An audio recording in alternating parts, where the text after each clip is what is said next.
At its peak, Kmart operated 2,186 stores across the globe. It was one of the largest retailers on the planet, a name so woven into American suburban life that it barely needed to advertise. And then, over the course of roughly a decade, it lost nearly all of it, not to a natural disaster, not to a single rogue executive, and not to bad luck. It lost America through a compounding series of structural failures that were, in hindsight, visible long before the end arrived. To understand how that happened, you have to go back to the beginning, not to the 1990s, when the trouble became undeniable, but to 1897, when a traveling salesman named Sebastian Kresge invested $6,700 of his own savings into a five-and-dime store in Memphis, Tennessee. He had learned the variety store trade by selling to Frank Woolworth's 19 locations, and he understood something fundamental about retail at the turn of the 20th century. Working-class Americans wanted access to a wide range of goods at prices they could actually afford. That insight built an empire. By 1912, Kresge had incorporated the SS Kresge Company in Delaware with 85 stores. By 1924, the company controlled 257 locations, and Kresge himself was worth an estimated $375 million. The stores survived the Great Depression, adapted through World War II, and then faced the defining shift of post-war America. Families were leaving cities for the suburbs, and retail had to follow them. The breakthrough came in 1962. Under the direction of executive Harry Cunningham, the SS Kresge Company opened the first store, bearing the Kmart name, on January 25th of that year in San Fernando, California. It was a 27,000 square foot location, modest by later standards, but a full-sized 80,000 square foot Kmart opened just weeks later on March 1st in Garden City, Michigan. 17 more Kmart stores followed before the year was out. The format was purpose-built for the suburbs: big footprint, broad merchandise mix, discount pricing. Cunningham had visited a discount warehouse called Ann and Hope in 1961 and seen the future. Notably, Sam Walton had visited the same store that same year. Both men walked away with the same inspiration. One would build Kmart, the other would eventually destroy it. Through the 1960s and 1970s, the Kmart model worked spectacularly. The chain expanded aggressively, added Kmart Foods as a grocery extension, and systematically pushed competing regional chains, Zayre, Ames, Coldor, Hills, and others, toward irrelevance. In 1977, the parent company formally changed its name from SS Kresge Company to Kmart Corporation, acknowledging that the new brand had fully eclipsed its predecessor. The growth flywheel looked unstoppable. High store count drove purchasing scale. Purchasing scale lowered costs. Lower costs reinforced the discount promise, and the discount promise filled the stores. By 1994, Kmart reached its historical peak: 2,486 stores operating globally. That number represents not just commercial reach, but cultural saturation. Kmart's blue light specials were a recognized piece of American retail folklore. The brand had real gravity, but the hidden crack had been forming for years before 1994. Kmart's expansion strategy prioritized store count and top-line volume. What it consistently underinvested in was the operational infrastructure needed to sustain that scale, particularly supply chain technology and inventory management. While Walmart was building what would become one of the most sophisticated logistics networks in commercial history, Kmart's back-end systems lagged.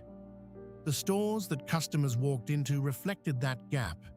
inconsistent stock, cluttered layouts, and an experience that felt increasingly dated against competitors who were quietly raising the baseline. This is the structural cause that matters most, and it is worth separating it clearly from the other factors. Kmart's decline was not simply the result of Walmart's rise. Walmart was the competitive pressure that exposed a weakness already present.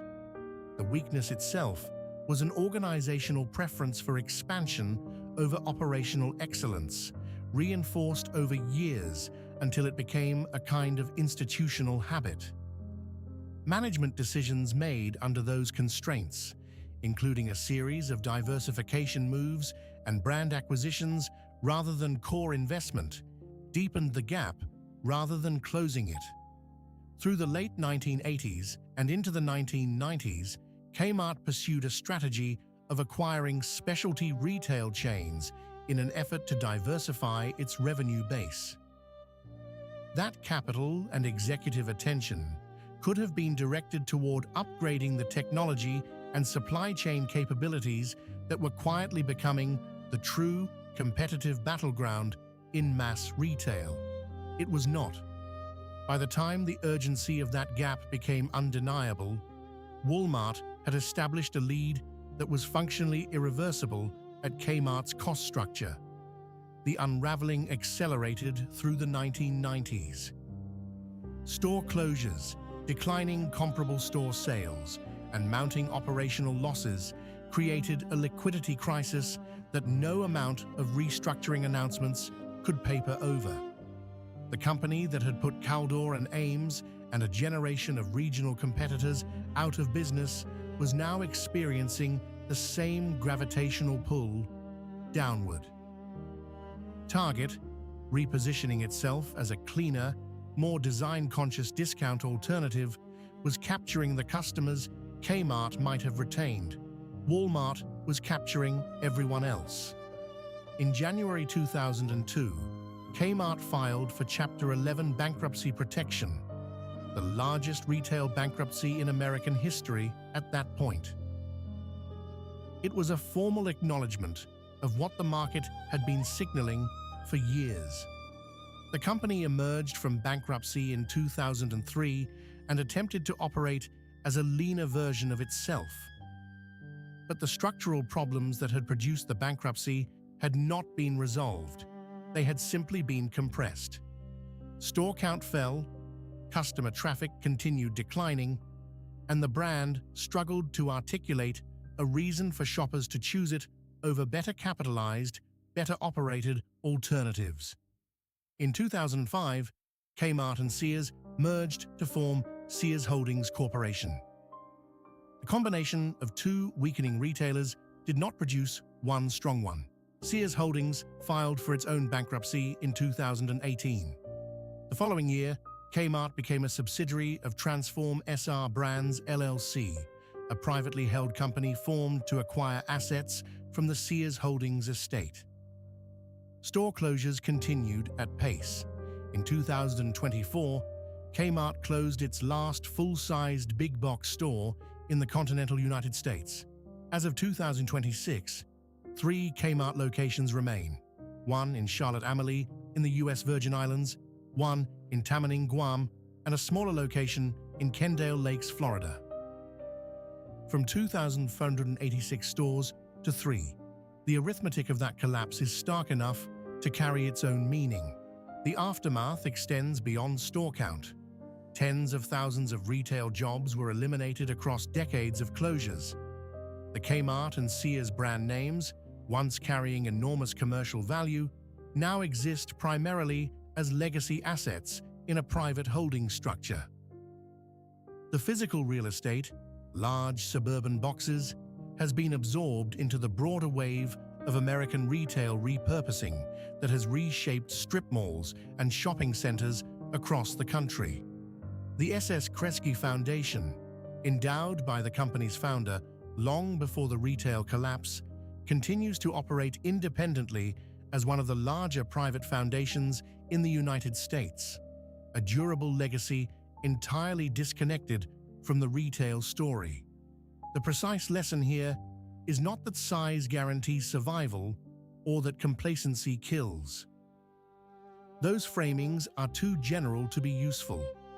The specific mechanism that undid Kmart was a durable mismatch between its rate of physical expansion and its investment in operational capability, compounded over so many years that by the time competitive pressure made the gap visible, the resources required to close it no longer existed.